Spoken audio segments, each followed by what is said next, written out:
Okay guys, so ito, naisipan ko lang. Mood. Good to know Friday tayo ngayon guys. Kasi it's Friday. Friday na. Okay, good to know Friday, Bo. Hindi ko na kayo share, but di ko alam kung alam mo. Pero, napansin mo ba, na most of the bomber jackets, ang loob nila is orange. Did you notice? Yeah, meron ako. Common, meron ka. May Stussy ka, na-collab with Nike. Inner orange, labas green. Yes, and most bomber jackets are designed like that. Do you know why? Do you think it's not just for aesthetic purpose bakit sa orange? The classic bomber jacket kasi, just to share, kaya sa bomber jacket, alam nyo bakit? Literal na for bombers yan, yung mga Air Force.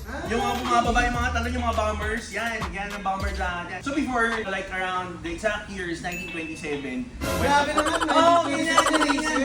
Ganyan. Hindi naman research, pero I was fascinated with the bomber jacket kasi ever since. Pero before bomber jacket kasi, they were using yung mga Air Force, mga leather jackets yan. Leather jackets pa siya before, so when they're, pag lumipad sila and all that. So nung nag-improve na yung aircraft and maneuvering and everything, it became harder to maneuver using a leather jacket. Oo nga, kasi medyo matigas. Correct. Stiff sa movement. Yes, stiff yung movement. So they decided na, okay, we need a better jacket for our pilots and, they made the bomber jacket, which is made of nylon, so that people can move better and freely. Most of the jackets are literally colored green before kasi camouflage, war.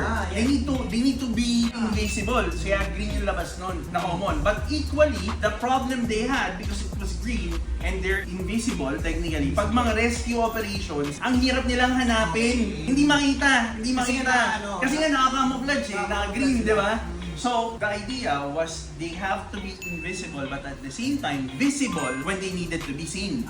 So, they made the inner colored orange para reversible siya. So, even before reversible na yung mga bomber jackets, it's designed and made that way na orange kasi when you're on a green field and you're trying to find someone, i-reverse lang nila yung jacket nila and they're colored orange and it's easier for rescue planes or rescue operations to pick them up. And that style and concept has been adapted into fashion without people really knowing the reason behind na parang kala lang natin common na bakit laging orange yung loob. Kala natin kasi it's because lalamove siya or Shopee or Lazada. Diba? Pero hindi, may purpose yan. So yun guys, now you know. Tatanong siya sa akin, sige, tatanong mo. So ayun nga, given na may bomber jackets nga, which is related sa army. Tama ba? Meron din tayong fashion na nagre-relate din sa army, which is the guts. So are you saying ba or concluding na most fashion ng mga, 1970s ba yan? Ano ba yan? 1970s. O sa mga 1940s. O 1940s, mga ganun. Are you saying ba na the fashion before is revolving kung ano yung sinusot ng mga army dati? Hindi naman. Hindi naman siguro, not really. It's just that I think fashion is derived from most of the things that people do. And one of the things that they do is, di ba, army. So they need a shoe for, utility-wise, they wanted the guts, tapos bomber jackets. But also, di ba, some of the fashion na minsan makikita mo is what people do. Like, merong cap, that's for a painter. Di ba?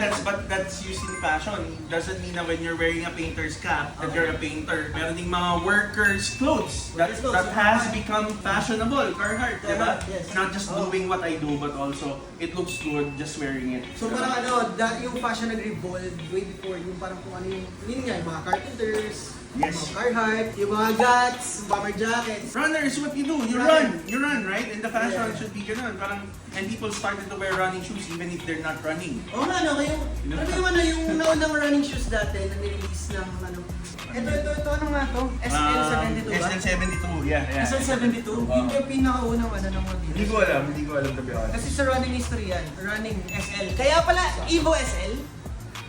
Ano yung sabihin ng SL? Hindi ko alam. Sa mga hindi naglalakad, SL.